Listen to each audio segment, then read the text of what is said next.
গণতন্ত্র ও বাক স্বাধীনতা এই প্রতিপাদ্যে প্রতিষ্ঠার ২১ বছর উদযাপন করছে দৈনিক সমকাল। সন্ধ্যায় রাজধানী তেজগাঁওয়ে টাইমস মিডিয়া ভবন প্রাঙ্গণে আয়োজিত অনুষ্ঠানে বক্তারা বলেন, স্বাধীনতা ও গণতন্ত্রের প্রশ্নে সংবাদ মাধ্যমটির ভূমিকা বরাবরই প্রশংসনীয়। এ ধারা অব্যাহত থাকবে বলে আশা তাদের। নির্বাচন সব মিলে বস্তুনিষ্ঠ খবর প্রকাশে নিরপেক্ষতা ধরে রেখে ২ দশকের বেশি সময়ের পথ চলা দৈনিক সমকালের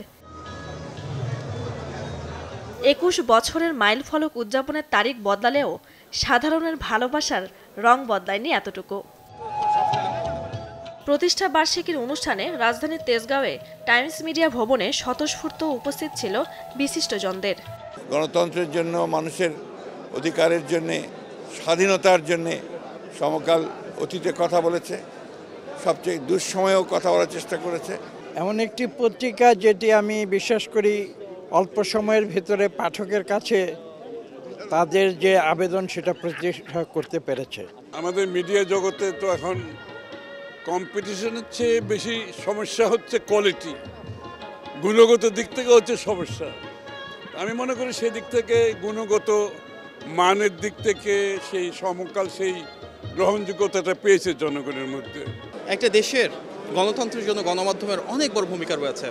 আমরা যদি গণতান্ত্রিক মূল্যবোধ প্রতিষ্ঠা করতে চাই তাহলে বাক স্বাধীনতা সবচেয়ে গুরুত্বপূর্ণ।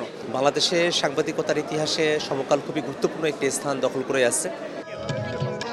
সমকাল পরিবারকে শুভেচ্ছা জানাতে আসেন সরকারের গুরুত্বপূর্ণ ব্যক্তিরাও। আশা করি সমকাল বাংলাদেশে আমরা যেই মুক্ত স্বাধীনতার যে চর্চা আমরা করছি এটাকে আরও সে আফোল্ড করবে।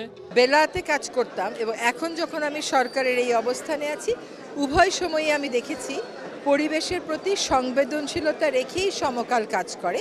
বিশেষ কোনো দলের লেজুট বৃত্তি এটা না করেও পাঠকপ্রিয়তা লাভ করা যায়, সমকাল সেটা প্রমাণ করতে সক্ষম হয়েছে। আগামীতেও অসঙ্গতির বিরুদ্ধে জনপ্রিয় সংবাদ মাধ্যম তার সাহসী অবস্থান ধরে রাখবে বলে আশা অতিথিদের। সমকালের এই অর্জন আরও বেশি শানিত হবে এবং বাংলাদেশের মানুষকে আলোর পথ দেখাবে। সমকালের এবং সমকালের সাথে যারা জড়িত আছে সবার শুভকামনা করি। এই ধরনের পত্রিকা যারা জনগণের কথা বলতে চায় তাদের চলার পথে যাতে কোনো প্রতিবন্ধকতা না আসে তার জন্য সবাই মিলে আমরা একসাথে চলবো। সমকালের এই প্রতিষ্ঠা বার্ষিকীতে এর সাথে সম্পৃক্ত সকলকে আন্তরিক শুভেচ্ছা জানাচ্ছি। সমকাল তো এখন ২১ বছরে পদার্পণ করেছে। যুবক, টকবক যুবক, এ সময় যদি সাহসী না হয় কবে হবে? অনুষ্ঠানে সমকালের প্রকাশনা প্রতিষ্ঠান টাইমস মিডিয়া লিমিটেডের ব্যবস্থাপনা পরিচালক ও নোয়াব সভাপতি এ কে আজাদ বলেন, যে কোনো গণমাধ্যমের জন্য সত্য প্রকাশের কাজটি খুব একটা সহজ নয়। মানুষগুলোর কথা অন্তত জানতে পারবে, সমাজ জানতে পারবে, সমাজকে এরা এগিয়ে নেবে, সেই স্বপ্ন নিয়ে কিন্তু আমি সমকাল তৈরি করেছিলাম, কিন্তু আমার সেই স্বপ্ন সফল হয়নি। সত্য কথা লেখা যায় না, বলাও যায় না।